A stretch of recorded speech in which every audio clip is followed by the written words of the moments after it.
O cheiro de leite fresco ainda estava impregnado em sua camisa, enquanto Zé empurrava o portão rangente da chácara. 32 anos de vida simples, construída no suor, estavam prestados naquele pedaço de terra. Zé não era rico, mas era dono, ou pelo menos achava que era. Ao parar a velha bicicleta, ele notou a aberração. Um carro polido e baixo que cheirava a cidade e a presunção estava estacionado onde deveria estar apenas o capim alto. O silêncio da roça estava carregado de uma tensão que ele sentiu nos ossos. Zé nem precisou entrar. A porta de madeira estava entreaberta e a luz fraca da sala de jantar vazava para a varanda. Foi ali que viu Lourdes, sua Lourdes, a moça que ele tirou da pobreza e deu um nome. Estava nos braços de um homem magro e pálido, um cantor de beira de estrada com a vaidade de um rei. Não era o beijo que o dilacerou, mas o sorriso de satisfação nos lábios dela, um sorriso que ela nunca havia dado a Zé, o homem que lhe garantia o pão. Antes que a traição pudesse se cristalizar em sua mente, Lourdes o viu. Ela não demonstrou culpa, ela demonstrou pânico, mas um pânico calculista. O grito dela não foi de medo, mas de fúria fabricada. Me solta! Ele quer me matar. Em um instante, a dor da traição foi substituída pelo pavor. Antônio e Chico, os irmãos de Lourdes, dois armários de ódio e preguiça que Zé sustentava indiretamente, irromperam da sombra. Eles vieram para o ataque, não para o diálogo. Lourdes já havia plantado a semente da mentira. Para a família dela, Zé já era o monstro, não a vítima. Um soco o atingiu no maxilar, derrubando-o. O segundo veio na costela. Zé caiu de joelhos no pó da varanda, impotente. Eles não lhe deram chance de explicar a verdade, nem de dizer o nome da esposa. Eles o agarraram pelos braços e o arrastaram para fora. O ápice da humilhação veio quando Chico arremessou suas poucas roupas em uma trouxa esfarrapada, que caiu ao lado de sua velha caneca de alumínio. Seu lugar não é mais aqui, bicho. Some daqui, e se aparecer de novo a gente te enterra no milharal. Lourdes agora é nossa responsabilidade. Zé, o homem que havia construído aquela casa tijolo por tijolo, estava jogado na estrada de terra, olhando para trás. As luzes da casa que era sua se apagaram. Lá dentro, o cantor e a esposa traidora brindavam. Do lado de fora, no frio e na escuridão, Zé perdeu tudo. Ele não chorou pela esposa, chorou pela injustiça brutal de ser roubado e humilhado em menos de 5 minutos. E ele jurou: a terra pode engolir o homem, mas não engole o seu direito. Zé caminhava na escuridão, a trouxa de roupa rasgando sua mão. Ele podia sentir o sangue seco no canto da boca, mas a dor física era um sussurro comparada ao berro da humilhação. Ele não era apenas um homem traído, ele era um homem saqueado. Aquela chácara não era apenas uma casa, era o único patrimônio que ele construiu desde os 18 anos. Lourdes, a mulher que ele amava com a devoção simples do campo, acabara de entregá-lo, de bandeja, aos abutres da própria família. O cantor, Zé sabia, era só uma isca. Lourdes nunca se contentou com a vida na roça. Ela via o mundo através das telenovelas. Sonhava com luzes e palcos. O cantor, mesmo sendo um fracassado local, representava a fuga. Ele era o atalho para a cidade, a mentira que ela precisava para justificar a ganância que a consumia. Zé parou à beira do açude, o único lugar seguro na madrugada. O que mais o corroía era a certeza do que havia acontecido após sua expulsão. Lourdes havia plantado uma história, uma mentira hedionda, talvez sobre violência ou ameaças, para que seus irmãos Antônio e Chico tivessem a desculpa perfeita para a violência. Eles não estavam defendendo a irmã. Estavam tomando posse de um bem que nunca souberam conquistar. Eles estavam agora, junto com Lourdes e o cantor, dentro da casa de Zé, celebrando a conquista ilegal. O medo de Zé era que essa farsa fosse aceita pela pequena comunidade. Essa é a história de Zé, um homem simples que vendeu seu leite todos os dias e, em troca, recebeu o pior tipo de veneno: a traição de quem amava e a violência de quem devia respeitar a lei do homem honesto. É um caminho doloroso, cheio de viradas de tirar o fôlego, mas que prova que no fim a verdade tem um preço, e a justiça cobra esse preço com juros. Se você já sentiu na pele o peso de ser injustiçado, de ter seu trabalho e sua dignidade roubados por mentiras e ganância, sabe o valor de uma luta como essa. Se essa história mexe com você, reserve 1 minuto agora. Clique no botão de inscrever-se, para que o algoritmo entenda que histórias de justiça merecem ser contadas, e deixe um comentário me dizendo de qual cidade você está assistindo. Isso me ajuda demais a manter a luta viva. A partir de agora, não existe mais o Zé ingênuo. Existe o Zé que busca reescrever sua história passo a passo, enfrentando uma família inteira que se uniu contra ele. Zé passou a primeira semana dormindo no pequeno quartinho dos fundos da casa de Dona Emília, a benzedeira, que o acolheu sem fazer perguntas. Ele trocava pequenos serviços pelo abrigo, sua cabeça um turbilhão de planos de vingança e desespero. Lourdes e seus irmãos haviam se blindado.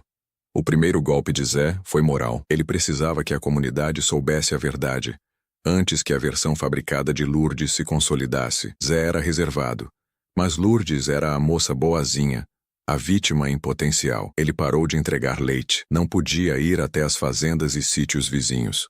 Seus inimigos estavam armados e aguardando. Zé precisava de uma pista física para provar que a traição de Lourdes não era um acidente, mas um plano. Ele tinha certeza de que o cantor não estaria ali à toa. Lembrando-se daquela noite fatídica, Zé recordou que o cantor tinha deixado algo cair no chão de terra batida da varanda, algo que Lourdes, no pânico, tentou varrer para debaixo do tapete, antes de Zé ser arrastado para fora. Zé precisava entrar na casa. A chácara ficava no alto de uma pequena elevação. Era visível de longe. Chico e Antônio se revezavam na vigilância, agindo como seguranças da propriedade que roubaram. Eles estavam bêbados de poder, desfilando pela estrada com a sensação de impunidade. Na quinta noite de sua miséria, Zé se preparou. Ele não tinha nada a perder. Se fosse pego, seria espancado novamente, talvez morto, mas a humilhação de aceitar a derrota era pior que a morte. Ele esperou a lua se esconder, usando a densa névoa da madrugada como cobertura. Rastejando pelos fundos do pasto,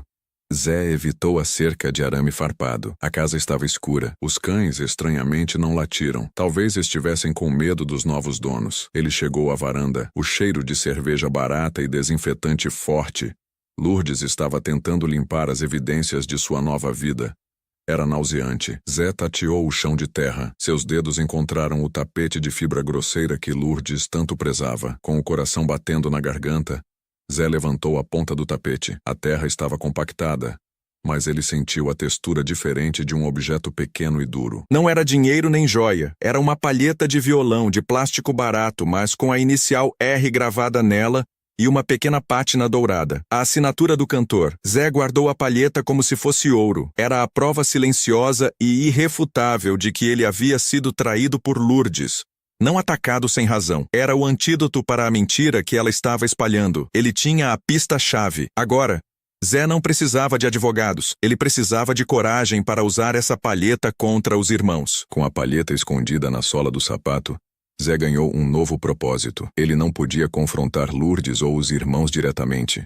A violência deles era previsível. Ele precisava de um aliado, de alguém que tivesse peso na comunidade. Essa pessoa era Dona Clarice, a proprietária do único armazém da região e uma mulher temida pelo seu senso de justiça e língua afiada. Zé foi até o armazém na manhã seguinte, esperando encontrar Clarice sozinha. Ele precisava ser rápido. Dona Clarice, ele disse, sua voz rouca de nervosismo. Preciso de um minuto. Não sobre a dívida do leite, mas sobre a verdade. Clarice, uma mulher robusta que não sorria facilmente, olhou para Zé, com a marca do soco ainda visível em seu rosto. Ela desconfiava da versão de Lourdes, mas também sabia que Zé era um homem de temperamento forte. Eles me roubaram, Clarice. Me bateram e me jogaram na estrada. Lourdes inventou que eu ia feri-la, porque ela estava com um outro homem na minha casa. O cantor. O tal de Ronaldo. Clarice cruzou os braços, cética. Me prove. Palavra na roça é vento. Zé estendeu a mão e mostrou a palheta. O pequeno objeto dourado brilhando sob a poeira do armazém. Isso é do Ronaldo. Ele perdeu lá. Não é meu. E o violão dele está lá dentro, Clarice.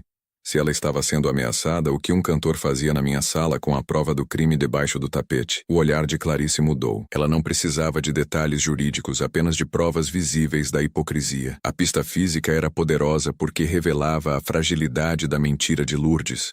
A traição era a verdade. O sequestro da casa, a consequência. Esses irmãos são piores que Cascavel, ela murmurou. Sabia que eles não trabalham e agora estão bebendo meu estoque fiado. E Lourdes está desfilando com ares de patroa. Quer que eu faça o quê, Zé? Ir lá e apanhar deles também? Não. Preciso que o povo saiba. Que o boato da traição comece a circular antes do boato da vítima.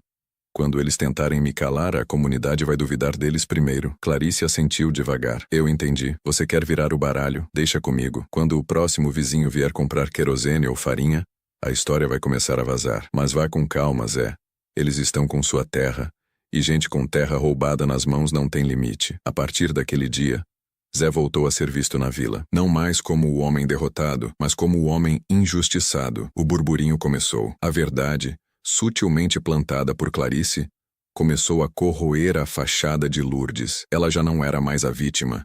Era a esposa traidora que usou os irmãos para roubar o marido. O primeiro sinal de que a estratégia estava funcionando veio quando Antônio, o mais impulsivo dos irmãos, apareceu no armazém e confrontou Clarice, acusando-a de fofoqueira. Clarice apenas sorriu, apontando para o livro de fiado, lembrando-o do quanto ele devia e de quanto Zé havia sido honesto ao longo dos anos. A ganância dos irmãos estava agora exposta à luz do dia. A pressão social fez a família de Lourdes reagir com fúria. A fofoca para eles era mais perigosa que a polícia. Lourdes, acostumada a ser a favorita, ficou encurralada. Seu luxo temporário na chácara roubada estava sendo manchado pela reputação de adúltera e ladra. Antônio e Chico perceberam que a única maneira de estancar o vazamento era eliminar Zé da jogada. Não fisicamente, mas forçando-o a sair da região para sempre. Eles precisavam de um ato de intimidação que calasse o povo. Zé sabia que o confronto era inevitável, mas ele precisava que acontecesse em local público, onde testemunhas pudessem ver a natureza violenta dos irmãos, reforçando sua imagem de vítima. O ponto de encontro natural da roça era a ponte de madeira sobre o pequeno rio, a única passagem para o distrito vizinho. Um dia, Zé estava voltando do açude com um balde de água, um pequeno drama cotidiano que ele fazia questão de que fosse público, para mostrar que estava vivendo na miséria. Ele viu o carro do cantor parado na estrada de longe. Ronaldo, o cantor, estava ali, agindo como segurança, ao lado dos dois irmãos. Ao chegar na ponte, a emboscada se fechou. Antônio bloqueou a passagem. Zé, você não aprende, seu verme. Pensa que a gente não sabe que você tá espalhando mentira por aí? A mentira? Vocês me bateram e me tiraram da minha terra. Zé respondeu, mantendo a voz firme, mas o corpo tenso, pronto para correr ou lutar. Lourdes mentiu para roubar. Chico se aproximou, exibindo um facão que brilhava sob o sol do meio-dia. A casa agora é dela. Ela assina o que quiser. Você perdeu, Zé. Aceita e some daqui. O cantor Ronaldo, magro e covarde, apenas ria da lateral, filmando a cena com o celular, numa demonstração de poder fútil. Por que você não conta para o povo que a palheta do seu amiguinho estava debaixo do tapete? Aquela com a inicial R. Zé disparou, sabendo que essa acusação, feita em voz alta e na frente do cantor, seria devastadora. Ronaldo perdeu o sorriso. O pânico atravessou seu rosto. Antônio reagiu instantaneamente, tentando abafar a fala de Zé com a violência. Ele empurrou Zé com força, fazendo-o cambalear. Chico levantou o facão. Zé gritou, não de dor, mas para garantir que o som chegasse às casas próximas. Olhem lá! É assim que eles defendem a mentira de Lourdes, com facão. Eles me bateram por causa dessa traição. O blefe funcionou. O cantor, assustado com a possibilidade de ser flagrado pela gravação do próprio celular e de ter sua reputação de pegador arruinada pela fama de cúmplice de ladrões, baixou o telefone e começou a se afastar. Neste momento, um grupo de vizinhos, atraído pelo barulho e pela visão do facão, se aproximou da ponte. Eles não intervieram, mas eram testemunhas. Antônio e Chico ficaram paralisados. A presença do público os impediu de ir além do empurrão. Eles rosnaram ameaças e recuaram. Zé não havia recuperado sua casa, mas havia garantido uma vitória moral crucial. Ele havia provado publicamente que a família de Lourdes operava sob a lei da intimidação e do crime, e não da justiça. Com a humilhação da ponte, o cantor Ronaldo rapidamente percebeu que a aventura com Lourdes estava custando caro. Ele era um homem que vivia de aparência e de pequenos shows. Ser associado a um roubo violento e a uma mulher que usava os irmãos como capangas era um desastre de relações públicas. Lourdes, vendo o desinteresse do amante, começou a sentir o peso real da sua escolha. Ela esperava que o cantor a levasse para a cidade, mas ele, acossado pelo burburinho, começou a dar desculpas. Ele parou de ir à chácara roubada. O clima na casa tornou-se insuportável. Antônio e Chico, sem o brilho do novo amante de Lourdes, voltaram a ser apenas dois homens desocupados, bebendo o dinheiro que não era deles. Eles esperavam que a chácara lhes trouxesse riqueza automática. Em vez disso, trouxe estresse e reputação ruim. Zé precisava que Lourdes confessasse, não para ele, mas para alguém. E ele sabia que para uma confissão acontecer, ela precisava se sentir completamente sozinha e sem saída. Dona Emília, a benzedeira que abrigava Zé, também era amiga antiga da mãe de Lourdes, Dona Geni. Geni sempre teve reservas sobre a ganância de sua filha, mas o amor materno a impediu de interferir na briga. Zé percebeu que precisava de uma mediadora que não fosse uma ameaça, mas uma autoridade moral. Zé pediu a Dona Emília que fizesse uma visita de cortesia à velha Geni. Diga a ela, Emília, que Zé só quer a paz, que ele sabe que ela não tem culpa, mas que a Lourdes não vai ter um dia de paz enquanto não desfizer a maldade que fez. A mensagem era clara. Zé não estava apenas lutando pela terra, mas pela reputação. Emília visitou Geni no dia seguinte. A conversa não foi sobre leis ou papéis, mas sobre alma e pecado. Geni, ouvindo os detalhes da traição e do roubo, sentiu a vergonha da filha a atingindo. Naquela noite, Geni foi até a chácara. Ela não gritou. Ela apenas viu o caos. Garrafas vazias na varanda, a sujeira que Lourdes não se importava em limpar e a face de descontentamento de sua filha. Onde está Ronaldo? Geni perguntou, sem rodeios. Lourdes hesitou. Ele está ocupado com os shows. Shows? Ou fugindo da sujeira que você fez? Geni disse com a voz embargada. Você não só traiu seu marido, Lourdes. Você o roubou. E fez seus irmãos virarem bandidos. Isso não é felicidade. É maldição. A solidão e o medo atingiram Lourdes. Ela desabou em lágrimas. Não de arrependimento pelo Zé, mas de frustração por seu plano ter dado errado. O cantor sumiu e ela estava presa na roça com os irmãos Brutamontes e uma casa que agora era um peso. Geni não precisou de uma confissão formal. Ela viu a verdade no colapso de Lourdes. Ela percebeu o custo emocional da ganância. Lourdes tinha sua casa, mas havia perdido a única coisa que importava na roça, a dignidade. Geni saiu da chácara com a alma pesada. Ela sabia que a verdade precisava vir à tona, mesmo que isso significasse expor a própria filha. Ela procurou Zé na manhã seguinte na casa de Emília. Zé, ela disse, os olhos baixos.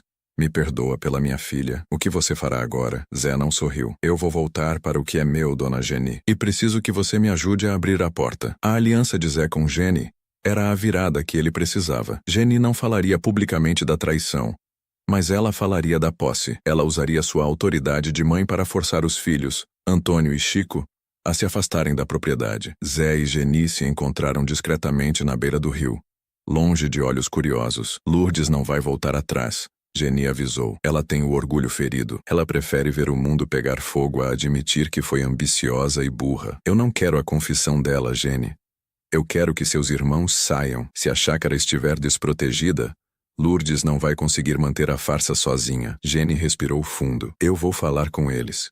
Vou dizer que a maldição do roubo está caindo sobre a família, que o negócio do armazém está desconfiado, que o povo já sabe. Vou pedir para eles saírem para que a história esfrie. O medo de Antônio e Chico não era do Zé, mas da mãe. Geni representava a moralidade que eles tentavam ignorar. No dia seguinte, Geni visitou a chácara novamente. Ela esperou até que Antônio e Chico estivessem juntos, esvaziando uma garrafa de cachaça. Eu vim dar um aviso, Geni declarou sem elevar a voz. Vocês acham que roubaram um homem, mas roubaram a paz da casa. Estão bebendo, gastando, sujando o nome da nossa família na boca de todo mundo. O cantor já sumiu. Vocês acham que são espertos, mas são só peões da ganância de Lourdes. Chico tentou protestar. Ele bateu nela, mãe. Ele... Não mintam para mim, Geni cortou, sua voz soando como um chicote. Eu vi o desespero dela, e sei que ela inventou tudo para cobrir o pecado dela. Vocês me envergonham. Saiam dessa casa. Não é de vocês. Vão tentar a sorte em outro lugar antes que a desgraça caia de vez. O choque nos irmãos foi visível. Eles não esperavam o ataque da própria mãe. Eles esperavam proteção, mas receberam condenação. Antônio, mais sensato que o irmão, percebeu que a situação estava insustentável. Com a fofoca, a pressão de Clarice no armazém, e agora a maldição da mãe, ficar ali era um risco real. A gente vai, mãe. Antônio cedeu, limpando a garganta. Mas não é por causa dele. É para te respeitar. Lourdes, que assistia à cena da cozinha, estava em choque. Sua blindagem desmoronava. Seus protetores estavam indo embora. A vitória que ela imaginava estava se transformando em prisão. Naquele mesmo dia, Antônio e Chico fizeram suas trouxas e deixaram a chácara de Zé. Eles levaram algumas ferramentas e tudo que Lourdes não conseguiu esconder, mas a casa agora estava apenas com Lourdes, uma mulher sozinha, e aterrorizada pela possibilidade de Zé voltar. A cena era a materialização da virada de retenção. Zé não havia dado um único soco ou citado uma única lei, mas havia, através da pressão moral, desmantelado a base de apoio dos vilões. Com os irmãos fora de cena, Zé não agiu impulsivamente. Ele esperou um dia inteiro para garantir que eles não voltariam. Lourdes estava sozinha, mas ainda estava na casa. Zé sabia que não adiantava arrombar a porta.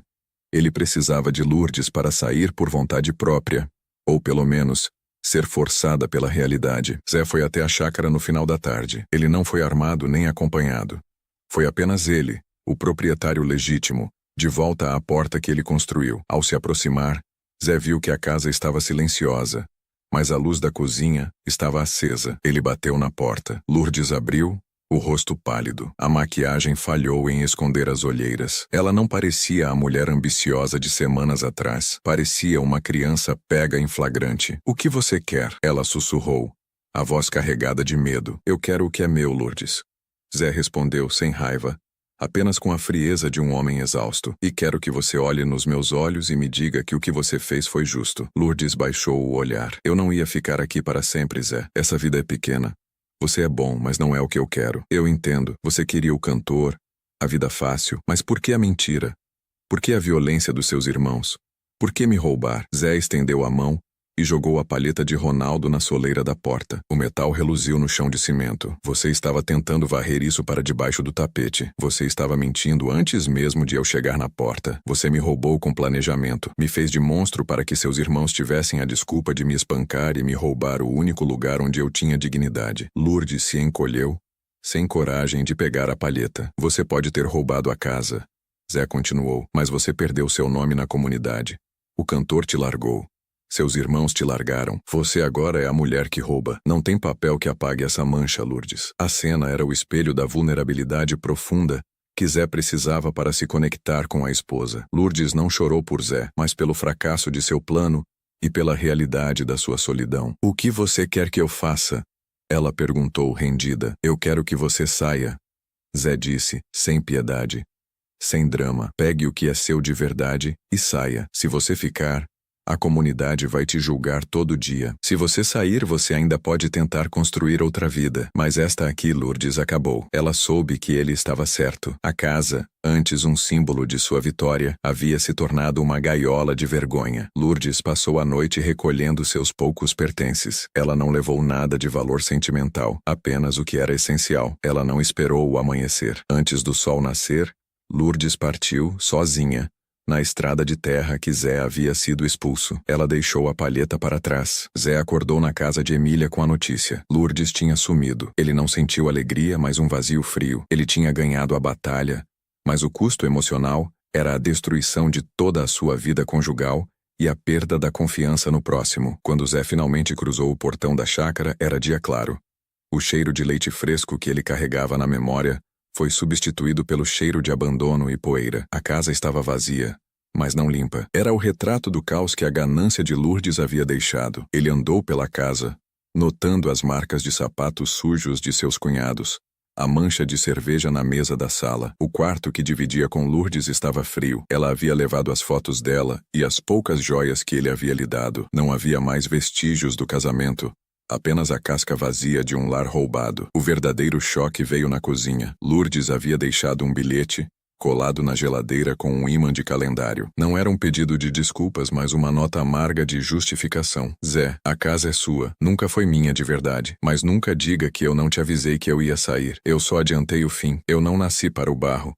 Você me prendeu aqui. Boa sorte com sua vidinha." A arrogância final de Lourdes foi o último prego no caixão do casamento. Zé amassou o bilhete e o jogou na lata de lixo. Não havia arrependimento, apenas ressentimento. A posse da terra havia sido recuperada, mas o problema da injustiça pública ainda não estava resolvido. Lourdes e seus irmãos haviam fugido da cena do crime, mas precisavam enfrentar as consequências morais e a opinião da comunidade. A vitória de Zé precisava ser oficializada para que os irmãos não voltassem. Zé convocou um encontro informal na frente do armazém de Clarice, na hora de pico. Ele convidou apenas as pessoas mais influentes da comunidade: Dona Clarice, Dona Emília, Gene, que veio a contragosto, e os vizinhos que testemunharam a agressão na ponte. O encontro não era um tribunal, era uma declaração pública de fatos. Zé subiu em um caixote de madeira e, com a voz embargada, mas firme, começou a falar. Ele não precisava gritar. A autoridade de sua presença na chácara já falava por si. Eu fui expulso da minha casa. Fui espancado na minha própria varanda. Fui roubado pela mulher que eu alimentei e amei. E pelos irmãos dela que não têm coragem de trabalhar. Eles fizeram isso porque Lourdes estava com outro homem e inventou uma história para me tirar de lá. Ele fez uma pausa e tirou do bolso a palheta de Ronaldo. Isso aqui foi o que ela tentou esconder. A prova da mentira. Lourdes e os irmãos sumiram, porque a mentira não se sustenta no sol. Mas eu voltei, e eu quero que todos saibam. Esta é a verdade. E se eles voltarem para tentar me intimidar, eu vou estar pronto. E vocês são as minhas testemunhas. O silêncio na praça foi profundo. Jenny chorava silenciosamente, envergonhada. Clarice apenas acenou com a cabeça. A comunidade havia absolvido Zé e condenado Lourdes e seus irmãos. A vitória moral estava completa. Zé era, novamente, o homem de bem que havia sido humilhado, mas não quebrado. A paz de Zé durou apenas 3 semanas. Ele estava trabalhando duro, limpando a chácara e voltando à rotina de entrega de leite, reconstruindo a confiança na comunidade. Ele trocou o cadeado, mas o medo de uma nova invasão era constante. Acontece que Antônio e Chico não conseguiram se sustentar na cidade. Sem Lourdes para tentar negociar e sem a chácara para servir de esconderijo, eles voltaram à miséria de onde vieram. A ganância falou mais alto que o medo de Zé. Eles não ousaram ir diretamente à chácara. Em vez disso, tentaram uma nova tática de intimidação moral. Eles apareceram no armazém de Clarice, embriagados, exigindo saber o paradeiro de Lourdes e espalhando um novo boato. Que Zé havia forçado Lourdes a ir embora. O vilão resistente nunca desiste da mentira. Ele apenas a adapta. Onde está minha irmã? O Zé expulsou ela de casa, sim. Ele é um bicho. Ela estava com medo dele e ele a jogou na rua. Antônio gritou, tentando atrair a atenção dos fregueses. Clarice não se intimidou. A Lourdes saiu porque não aguentava mais a vergonha de ter traído o marido com aquele cantor e ter usado vocês dois para roubar a casa dele. Vocês são vergonha para a família Jenny. O confronto estava montado. Os irmãos tinham certeza de que a comunidade, por medo, daria um passo para trás. Mas Zé tinha plantado bem a verdade. Emília, que estava comprando fumo, deu um passo à frente. Vocês bateram no Zé na ponte. Eu vi a marca no rosto dele. Parem de mentir. Se o Zé quisesse machucar sua irmã, ele teria feito no dia em que ela o traiu. Chico tentou agarrar o braço de Emília, mas os homens do armazém, cansados da prevaricação dos irmãos, se aproximaram. Eles não eram capangas de Zé, mas homens que valorizavam a honestidade e o trabalho. A humilhação de Antônio e Chico foi completa.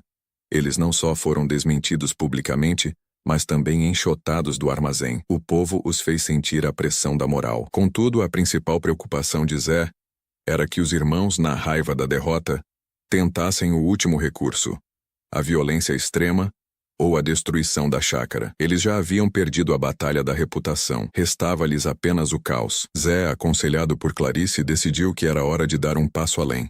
Ele precisava de uma proteção que durasse, uma barreira que nem a fúria dos irmãos pudesse quebrar. Ele tinha evitado a burocracia e a polícia para resolver a questão moralmente, mas agora, com a ameaça física renovada, ele precisava agir para se blindar. Ele tinha a pista física, a palheta, as testemunhas, Clarice, Emília, e a confissão silenciosa, Lourdes e Jenny. Ele só precisava materializar a vitória. Zé sentia o peso de tudo. A chácara estava limpa, mas a alma estava suja de mágoa.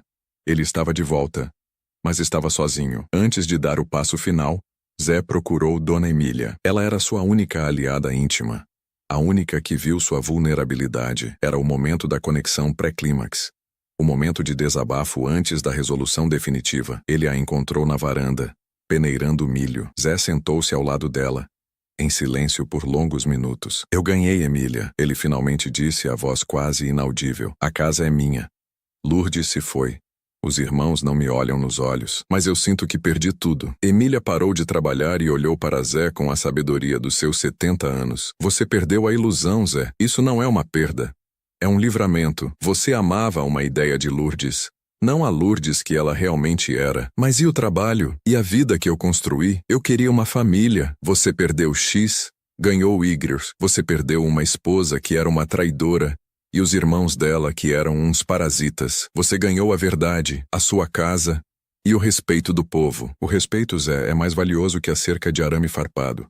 Seus vizinhos agora confiam em você de novo. Se eles voltarem, ninguém vai acreditar neles. Zé respirou fundo. Ele havia se concentrado tanto na luta que não havia parado para quantificar o que havia ganho. E se eles voltarem para incendiar tudo? Eles estão cheios de ódio. O ódio é deles, Zé.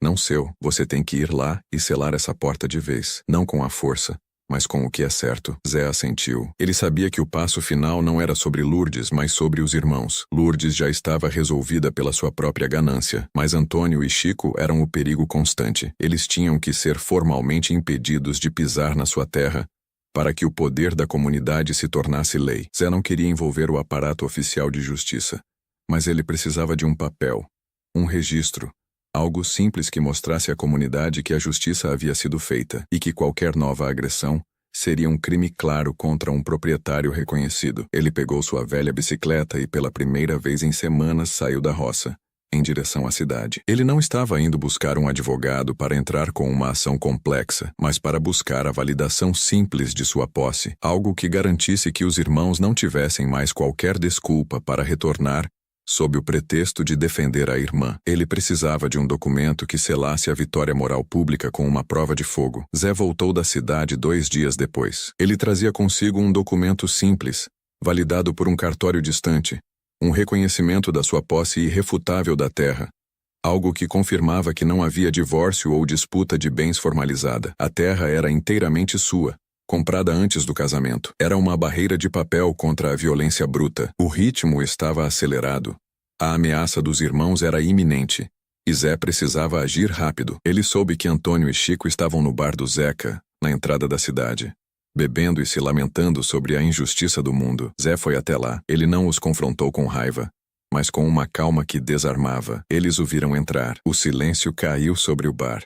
Antônio e Chico, inchados de álcool e frustração, se levantaram. Olha quem resolveu aparecer, o dono da razão.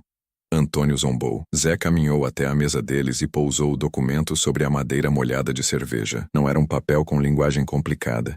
Era um recibo de propriedade irrefutável com carimbo grande e visível, mostrando que ele era o único responsável pelo bem. Lourdes se foi. A mentira de vocês acabou. O povo sabe a verdade.